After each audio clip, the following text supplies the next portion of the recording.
Protes terhadap perkawinan anak dibahas dalam Kongres Perempuan pertama pada tahun 1928. Nyonya Mugarumah dari Putri Indonesia membahasnya dalam pidatonya.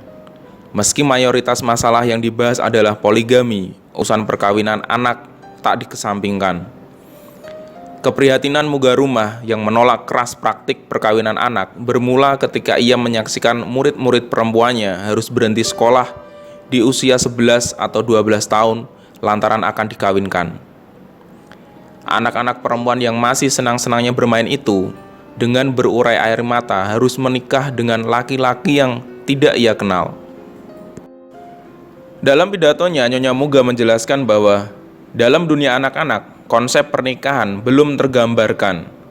Ia juga memberi dampak-dampak buruk yang diterima perempuan dalam pernikahan dini, seperti putus sekolah, ketidaksiapan anak menghadapi dunia pernikahan, dan beban yang harus ditanggung anak ketika hamil, bahkan punya anak. Muga menyarankan, karena perkawinan anak bukan termasuk pembahasan utama di dalam kongres tersebut, maka setidaknya mereka memberi ruang tersendiri untuk membahas lebih lanjut soal perkawinan anak.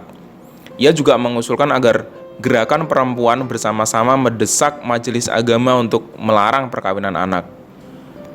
Namun usul tersebut meskipun tidak ditolak, namun hasil kongres yang pertama hanya mengamanatkan anggotanya untuk membuat propaganda tentang keburukan perkawinan dini dan mendesak pejabat setempat untuk memberikan penerangan tentang efek buruk dari perkawinan anak. Usaha menghentikan pernikahan dini berlanjut pada kongres perempuan yang kedua yang diadakan di Jakarta. Kongres menyepakati pembentukan sebuah Komite Perlindungan Kaum Perempuan dan Anak-anak Indonesia atau KPK-PAI, yang salah satu tugasnya adalah mempelajari dan mengawasi kondisi anak, termasuk pernikahan anak. Pasca kemerdekaan, usaha penghapusan pernikahan anak terus berjalan. Pada tahun 1946, seperti yang ditulis oleh Saskia Eleonora dalam buku yang berjudul Penghancuran Gerakan Perempuan di Indonesia, pemerintah mengeluarkan aturan tentang pencatatan pernikahan.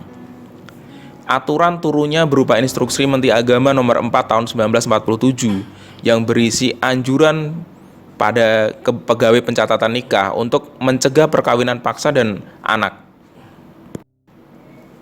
Sayang, dalam prakteknya, baik perkawinan anak maupun perkawinan paksa tidak kunjung menurun seperti yang ditulis oleh Saskia.